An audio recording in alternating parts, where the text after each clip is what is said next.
Hello, hello, and welcome to episode 91 of the Mo Money Podcast. I am your host, Jessica Morehouse. Thank you so much for joining me for another fabulous Wednesday episode. I am so excited to share this interview with you because it's been a little while since I've interviewed it.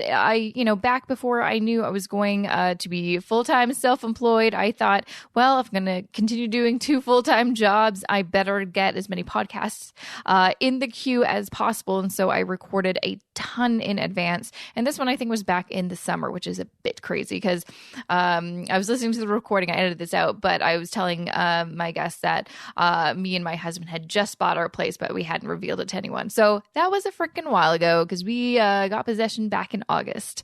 Yeah. So I'm very excited to share my interview with my next guest. Who am I talking about? I'm talking about Esther, the blogger behind NZ Muse. I've been a fan of her for years, and I'm also excited because she's the first guest I've had outside of North America. She is my first New Zealand guest, or guest with a fun accent, basically. And she is absolutely wonderful and just has an amazing story of basically living the life, living the dream, having the career, being able to travel for 6 months out of the year to everywhere over the world, and just kind of doing life right. And she also just bought a house too. So she's doing a pretty good job when it comes to her money. So I'm very excited to share my interview with her. But before I get to that interview, I just want to share something pretty cool. So I think it was about a year ago, I interviewed my friend, John Robertson. He is also the author of the book, The Value of Simple, and super smart. I mean, he's a doctor. He's Dr. Robertson. He is a scientist, a writer, investor, teacher, all around nice guy. And he was so nice. He came to my apartment to record an episode all about index investing and just how to do it yourself from the ground up. And his book really goes into detail about what to do if you don't want to go with a robo-advisor, if you want to do it all by yourself. He has all the information, and he just came out with a course, which is so cool because when we had that initial talk, he's like, I have this idea for a course. I just don't really know like how long it's going to take me. And, he has a job as well and a family and all this stuff. And so now I am so excited to reveal that he finally has his course up and out there for the masses to enjoy. I've already checked it out. It is amazing. He really knows his stuff. So if you are interested in learning more about DIY investing, this is the course that you want to sign up to because there is literally everything you need to know about index fund investing. So if you want to learn more, get a free trial, or buy the course, check it out at jessicamorehouse.com/investing course. I'll also include a link in the show notes in case you're interested, because guess what? Investing, growing your money, that is one way, a big important way to reach your financial goals, to get into that financial freedom life that you've always dreamed of. So make sure to check it out, jessicamorehouse.com/investing course. And without further ado, let's get into the interview. Thanks, Esther, for joining me on the show today. I'm so excited to talk to you. Excited to be here. Yay! I don't know if you know this, but I've been a huge fan of your blog probably ever since you started. When did you start? What year did you start your blog? I think it was late 2008, which is a lifetime ago now. Oh my gosh, that's crazy. In a couple of years, it'll be like a decade. That's crazy. Oh my God. But yeah, I've been reading your blog probably since then because probably since you started it. I've always been a huge fan. I just love how kind of honest and transparent you are with all of your experiences and your thoughts about money, which is really awesome. So, and you're also my first non-North American guest. So yay. Yay. So first, let's kind of dive in. I would love to know a little bit about you and how was your relationship with money growing up? Were you always very interested in it and frugal, or did that kind of come later? Kind of grew up in an Asian household, so money was not a taboo topic for us, which I think was great. And I couldn't really say exactly how they did it, but I suppose my parents would have just led by example. So they were frugal and they saved, and I just kind of absorbed those messages growing up. So my first job was paper round, typical kind of thing. Put that all in savings.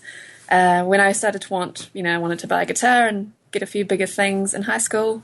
I went out and got a job at a cafe, just saved up for that. And then it's just kind of always been my kind of way of operating. I've always had a saving mentality, and that's always just kind of been, a non-negotiable for me.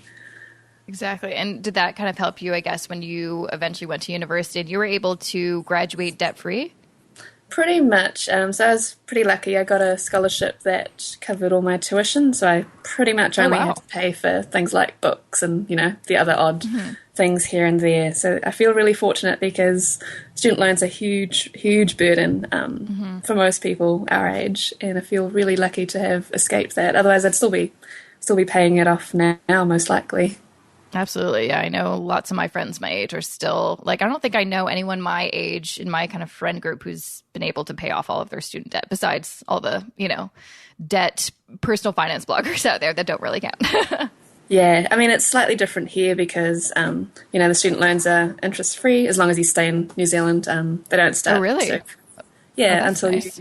if you leave the country. But still, that's thousands, tens of thousands, sometimes hundreds of thousands, which is, it's a huge amount. Oh, wow. That's interesting. Wow. And so you went to school for journalism? I did, yeah. And so I guess you always, obviously from your blog, you're a very good writer. So I guess that's kind of what drew you to that field? More or less, yeah. I mean, I've always, when I was a little kid, I would write little stories, and English was always kind of my top subject at school. And at the time, journalism kind of seemed like more of a viable career path than it perhaps does now. So yeah, a lot of things have changed in the past. Just like you, very similar. I mean, I went to film school, but my first job out of university was working for a newspaper. And at the time, that seemed like a cool, I'm working in media. It was a cool thing to do. And then fast forward 2 years, it was a really scary industry to be working in. You're like, oh, get me out of here. Yeah. Again, I think I was lucky in that I got into kind of online journalism at just about the right time. So I was never working in newspapers as such, and it could have been a lot worse if I was. Oh my gosh, yeah. But it kind of doesn't change the fact that, still some key things about it that, you get paid enough and you're overworked and all that kind of stuff. Absolutely. So, you worked how long did you work in journalism for? I actually worked part-time in journalism throughout my degree for most of my degree. And then I worked in it for about 3 or 4 years after graduating. And what made you decide to kind of switch careers and go into more of a content marketing route?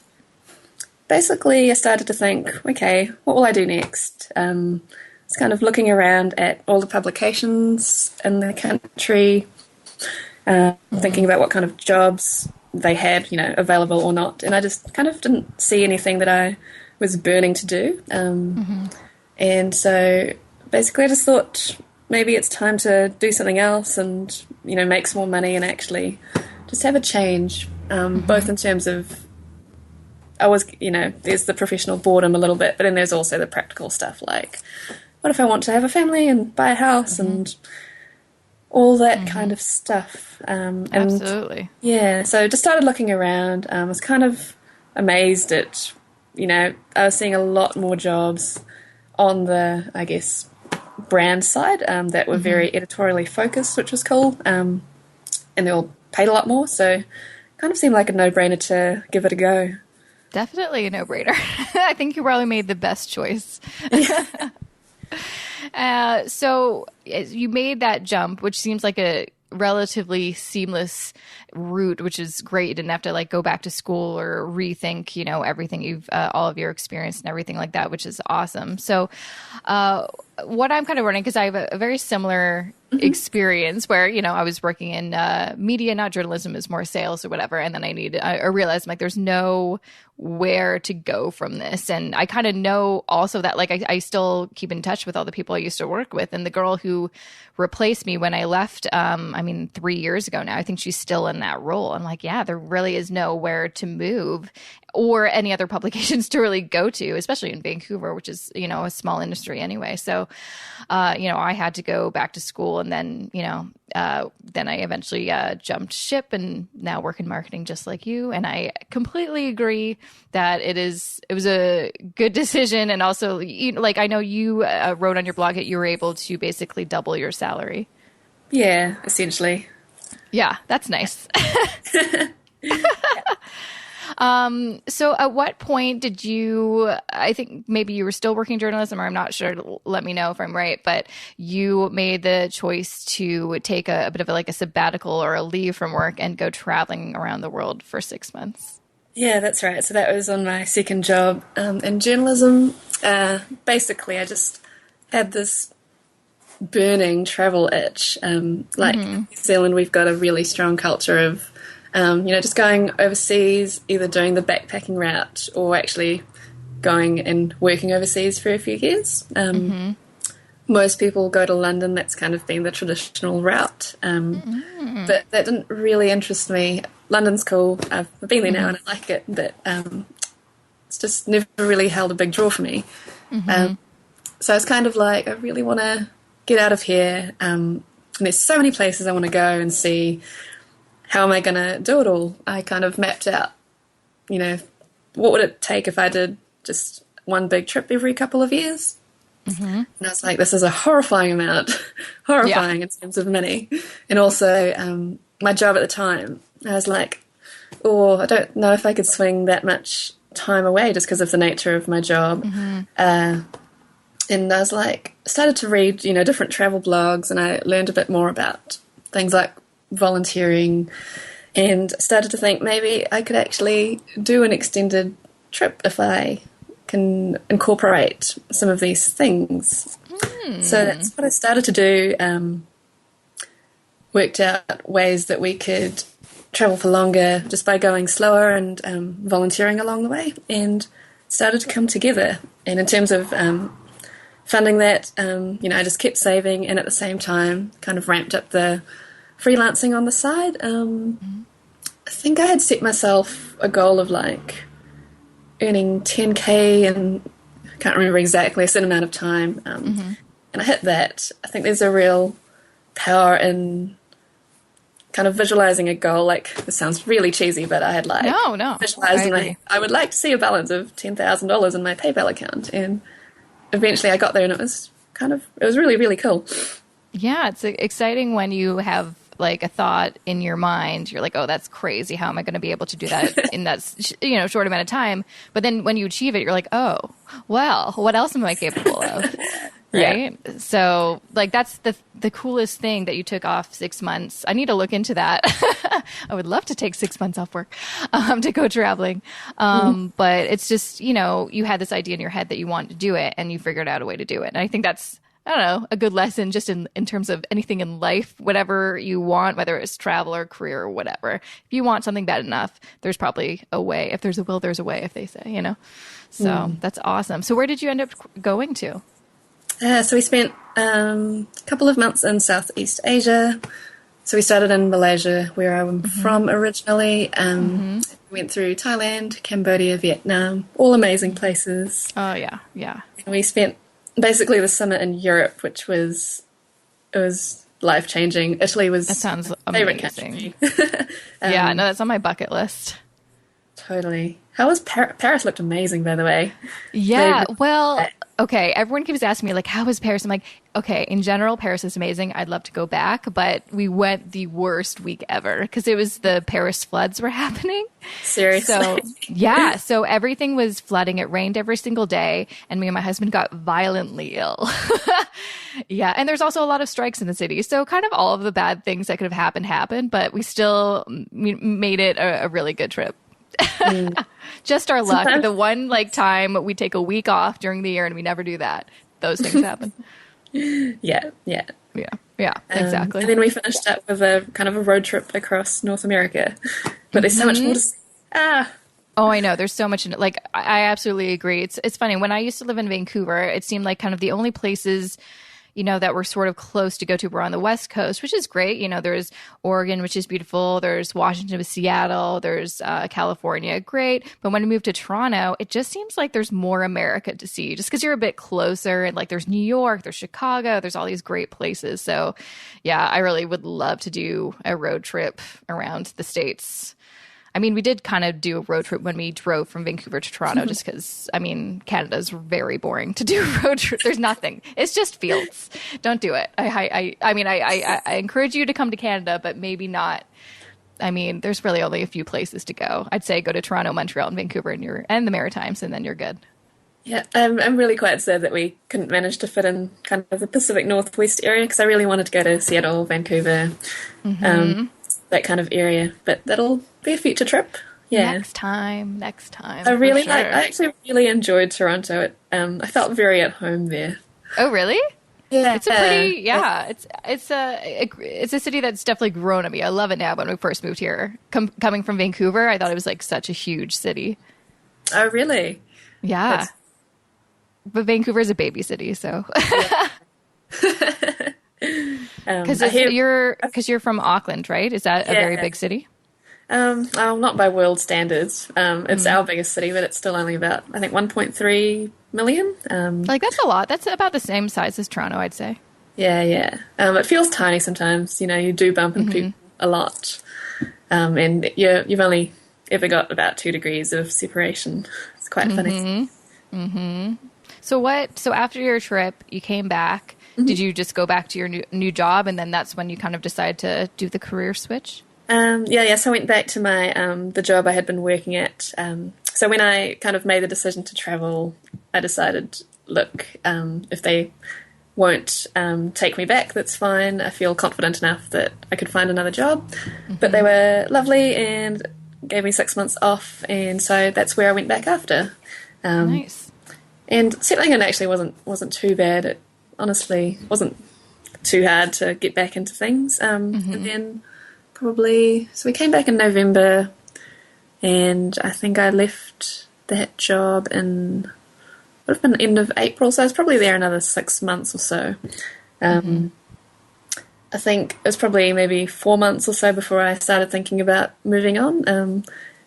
And I did feel a little bit of guilt at the time. It's like, they were nice enough to take me back, that kind of thing. And I really did enjoy my job. But yeah, starting to get the itch, and there are a few kind of things happening, both in terms of the industry and as well as at my company. And I kind of took them as signs like it was time to start looking. Yeah, it's time to go. And I wasn't quite ready, and then, a job that seemed really cool came along, and I was like, I'm just going to apply. And, things happen. You find yourself like, shit, how do I resign? Resign is the worst. It's just so awkward. It's not good. I mean, unless you have, like, I've quit a few jobs where I'm just like, I'm just going to a better job. And it's always awkward. It's like you're breaking up with them. And you're like, it's not you, it's me. Totally. I know. So one of the big things that has happened in your life, which I'm so excited about, is you bought a house. I know. Yes. Yay! Yeah, it's so awesome. So I feel like prices are pretty high where you are. So I totally get it. It's like one of those crazy things where it's like you dream of buying a house, but it always seems kind of elusive, but you were able to do it. Yeah. Yes. So it's been a dream of mine for ages. One that I deferred for travel because at the time travel was my top priority, but now I've kind of done a lot of my traveling. I was definitely ready to settle down, especially having traveled and seeing what standard of living was for other people. To come back to Auckland rentals was just like soul destroying. Really? Like, what's so bad about them? Our rentals are cold and damp. Well, to be fair, some of our our standard of housing is pretty crap. Old, cold, damp, mouldy, that kind of thing. But it's a lot worse in rentals because obviously people don't care as much about houses they don't live in. And also just wanted to settle down and have the stability of, knowing that I don't have to move because there's a lot of instability here with rentals as well. Exactly. And also just the privacy factor. Like, I guess like I work, I live in an apartment building, and I'm just sick of like the elevators, all the noise in the hallway, all the people everywhere. I need some privacy and some space. Yeah. Plus rents just keep going up here. I started to think more about like long term, and I was like, I have no idea what rents are going to cost when I'm 65. That is a terrifying prospect to still be renting when I'm retired in New Zealand anyway. So absolutely. Yeah. Started thinking about prices, which are pretty much, they're insane. So how much would a house go for in your area? So I guess to put it in your context, my area is like the equivalent of, say, Scarborough or something. Scarborough. That's awesome. It's back before Auckland became one super city. We had other quote cities, and this would have been in the next city or district over. So in my area, I would say, entry level is like 500, 600K, and I live kind of down the hill from like a newer, nice suburb, and those would be like $1 million houses up the hill. Yeah, it's quite funny. Changes quite quickly. Just going up the road. Well, hopefully that'll kind of like filter to your neighborhood, and then the value of your house will go up in the next 5 to 10 years. Yeah, I don't doubt that. No, I absolutely agree. The stability of having a house is just so. I'm just like, I told you earlier, we bought not a house because that's absolutely impossible in Toronto, but we bought a townhouse, and I'm very excited just to have that stability. And you're not worried about, not that it really happens in this apartment building, but other rentals we've had, which are usually suites and houses, you hear all the time, the landlord wants to sell the house, so you have to find a new place to live, or rent is going up, and you're like, it'd be nice to know exactly how much we're paying for a long amount of time so we could budget that way and stuff. So that's very exciting. So how were you able to save up that chunk of change? So we've got like a government scheme for first home buyers. There's income limits and house price limits. And once I switched industries, I was making more, but I was still within that limit. I was like, this is the time to buy, really, because then I can take advantage of the scheme. And a key part of that was we've got KiwiSaver, which is our government scheme. It's for retirement savings, but you can also take out money for your first home. So that's like our RRSP we've got over here, the Registered Retirement Savings Plan. Awesome. Probably the equivalent, yeah. Yeah, so sounds about the same. Originally, I hadn't envisioned doing that. I was like, there's money for retirement, I'm not going to touch it. But things have changed a lot in a few years. And I, for various reasons, decided that, buying a house is going to be a good thing for me in terms of saving for retirement. Because I won't be renting, which will be a big cost gone, but also didn't want to live in a cold, damp rental anymore, and that was really, really important to me, to be honest. Absolutely. So, it looked like you wrote on your blog that it was actually affecting your health. Yeah, I've got posts I'm waiting till the end of winter just to reserve judgment, but I've got posts coming up on, honestly, the health benefits. They are real. You know what? It's funny that you say that, because I used to always have like a runny nose when I used to live in this one rental in Vancouver, and we lived there for about 2 years. And no, I guess most of the rentals I lived in Vancouver, I'd always have like this runny nose when it wasn't, it just made no sense. I'm like, well, I guess maybe that's just I just assumed maybe that's what happens when you get older. I don't know. I just started making excuses. I'm like, why do we always have a runny nose? And then when we moved to Toronto into a building that does not have mold and is not like gross and damp, because Vancouver is like always wet. Yeah, my health immediately changed. It's so crazy. Yeah. Oh, well, that's good to hear. Yeah, it's really, Auckland's really wet and damp and humid. It rains a lot. So, yeah, we definitely get a lot of mold. Yes. But so I pulled, not all of my KiwiSaver money out, but the majority of it. And also, so I was looking at houses up to about 500K based on what I was approved for. Oh, that's the rain. Can you hear that? Oh, I can hear that. Oh, my God. Is that a storm happening right now? It's really intense. Oh my God. Yeah, it's winter here. Oh, right. I forgot. What does winter, like, honestly, what does winter mean there? Like, what does that mean? I don't understand. Well, it's pretty mild in Auckland. Like, it doesn't snow. Winter days are like in the double digits. So it's not really that bad. I'm a wuss. I don't think I could live anywhere where it snowed. Yeah, it's not the best. Gets damn cold here. Damn cold. Yeah. Oh my gosh. All right, to wrap up this episode, Esther, since you have been blogging since 2008, which is, I think, a record. I don't know many other bloggers that have lasted that long. I think kind of the most people won't even last 6 months when it comes to, blogging about personal finance for that long. Props to you. So in all of your experiences and everything that you've written so far, can you name like 2 key things that you would like to pass on to listeners, 2 things that you've learned about money management and just kind of living a fulfilled, happy personal finance life? What would you recommend to them to kind of go in your footsteps so they can maybe one day also live debt-free, buy a house, travel for 6 months? So often people talk about earning more versus spending less as kind of the 2 ways to, tackle money, basically. And I think like most things in life, it's about a balance. It's not necessarily one or the other. I think it's about maximising that gap in between, and it could be, a combination of both the earning and the spending. For me, I've always been quite frugal, and I think there's only so much that you can cut back. For me, earning more has been the biggest factor that's enabled me to get ahead. So I'm a big fan of increasing your earning potential as well as spending less, because I suppose if you are cutting back your spending, $1 saved is $1 earned and it's not taxed, so that's a good thing.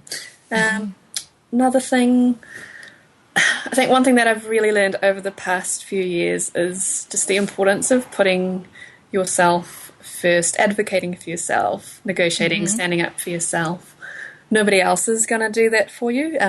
So you've got to put your own interests first, both at work and in terms of relationships. It's important to know your worth and go for it. And in terms of like your personal relationships as well, not to let others take advantage of you financially. It might not be deliberate, you might not even realize it, but just don't give too much of yourself away, basically. No, I think that's a really key thing to remember for personal finance. I think a lot of people, they kind of focus on the budgeting or the saving or making more money, but putting yourself first is absolutely something that, especially as women, I think we need to really consider, because it's, one thing to help someone out, but it's another thing to be taken advantage of. And, we work hard for our money. We are paid less than men. So let's kind of take care of ourselves and put ourselves first. Damn straight. Yeah. Damn straight. Yes. Well, thank you, Esther, for chatting with me. It was an absolute pleasure. And that was episode 91 with the fabulous Esther from NZ Muse.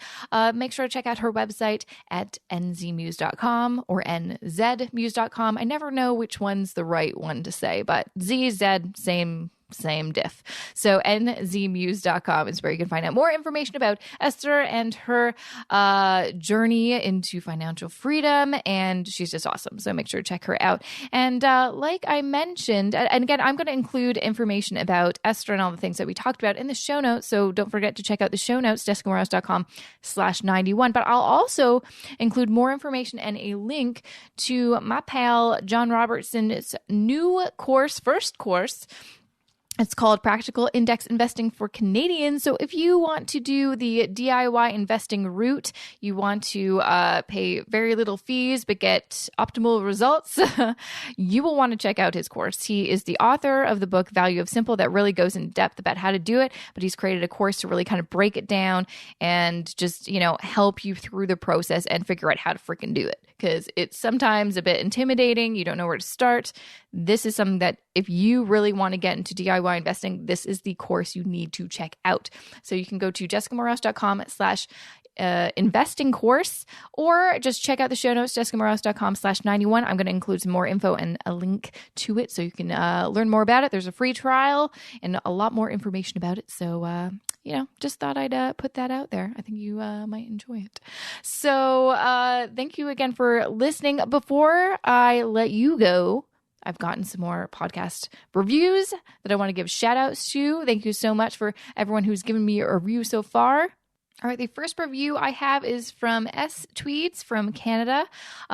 They say, I am a fairly new 28-year-old investor. I've been gobbling up books on the subject. The problem is that I have limited time to read these days, but I have an hour-a-day commute. This podcast is a great way to get informed on so many awesome investing topics that are directed specifically to what I want to learn. Thanks so much, Jessica. Keep the podcast coming. You're helping a fellow investor learn a lot. Yay! Oh, that makes me so happy. Thank you so much for your review. I am so glad that I am educating yourself on your commute, because I've been there. Believe me, it's one of the glories of being self-employed now. I don't have to do my long commute in the packed subway downtown Toronto, but I feel you, so I will keep the podcast episodes coming. And one more before I go, from Motive223 from Canada. I'm so glad I was introduced to Jessica and her podcast. I feel like I'm getting my personal finance fix without having to bore my friends. I love it. Oh yeah, I am so glad that you found my podcast. And thanks again for your fabulous review. Make sure, if you're listening right now and you have not given me a review, but you would like to, please do. I will give you a shout out on a future episode. So make sure to just go to iTunes, and I think it's as simple as just like hitting a review button. It's very, very easy. So thanks again. And I will see you back here tomorrow, because guess what? Got another listener series episode for y'all